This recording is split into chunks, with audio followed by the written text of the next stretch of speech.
ઘર ખર્ચ ઓછો કરવાની 12 સરળ રીતો. મહિનો પૂરો થવાનો હોય ત્યારે એક જ સવાલ થાય છે, પૈસા ગયા ક્યાં? ઘરમાં મોટી ખરીદી ન કરી હોય છતાં નાની નાની વસ્તુઓ પાછળ ઘણો ખર્ચ થઈ જાય છે.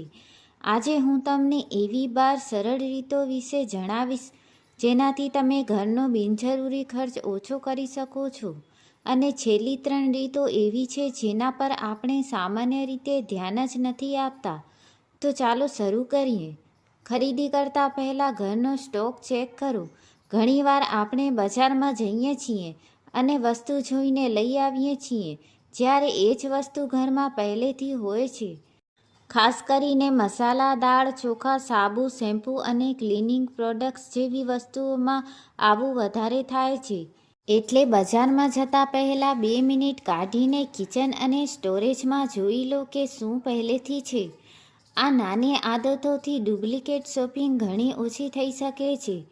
ગ્રોસરી માટે એક નાની લિસ્ટ બનાવો. આ તો લેવું જ છે કહીને 10 વસ્તુ લેવા જવું અને પાછા આવીને ત્યાં 20 વસ્તુ લઈને આવવું.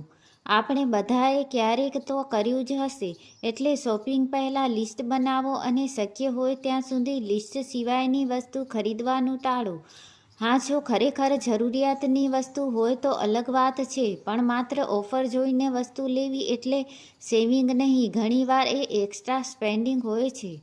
ઓફર જોઈને તરત ખરીદી ન કરો. Buy one get one, 50% off, mega sale, આ શબ્દો જોઈને આપણને લાગે કે બહુ પૈસા બચી રહ્યા છે.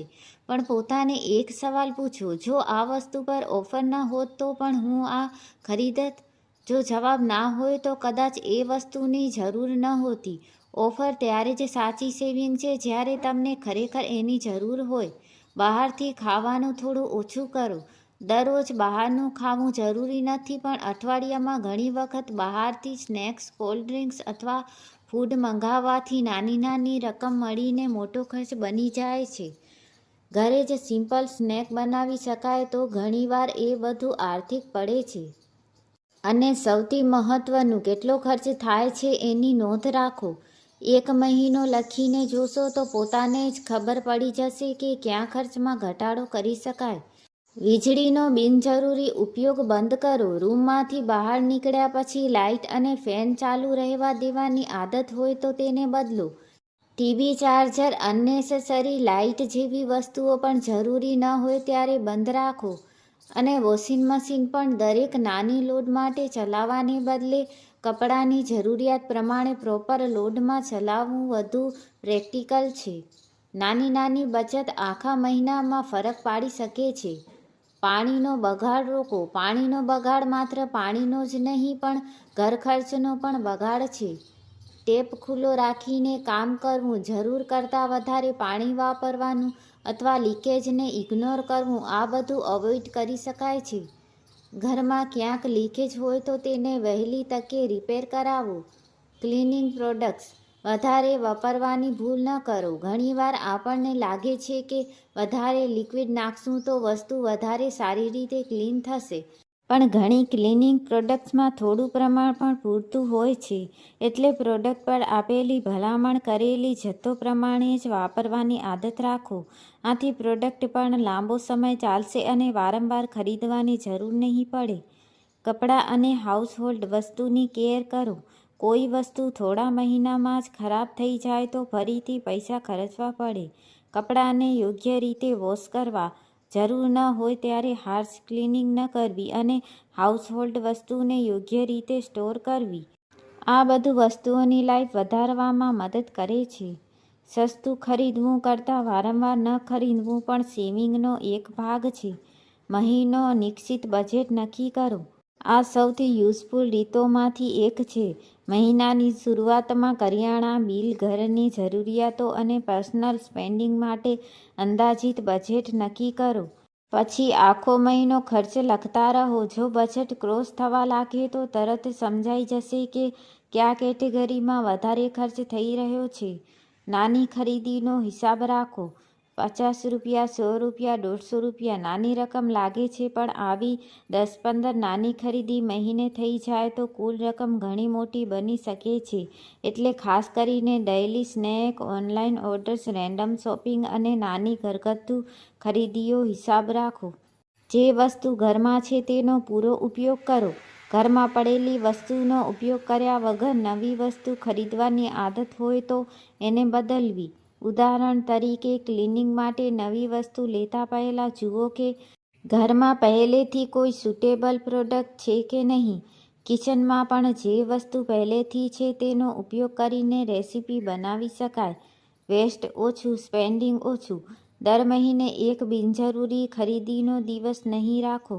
આ થોડું અલગ છે. મહિનામાં ઓછામાં ઓછા થોડા દિવસ એવા રાખો જેમાં તમે જરૂરિયાત સિવાય કંઈ ખરીદશો નહીં. ઓનલાઈન શોપિંગ એપ્સ ખોલવાનું પણ અવોઇડ કરો. કારણ કે ઘણીવાર આપણે વસ્તુ શોધતા નહીં હોતા, વસ્તુ આપણને શોધી લે છે. અને મહિનાના અંતે જુઓ કે આ દિવસોમાં તમે કેટલો અનનેસેસરી ખર્ચ બચાવ્યો. ઘરેથી બહાર નીકળતા પહેલા જરૂરી વસ્તુઓ સાથે રાખો. જેમ કે પાણી, નાનું સ્નેક્સ અથવા જરૂરી વસ્તુ. આથી રસ્તામાં દરેક નાની વસ્તુ માટે અલગથી પૈસા ખર્ચવાની જરૂર ઓછી પડે. એક વસ્તુ ખતમ થાય પછી જ નવી ખરીદો.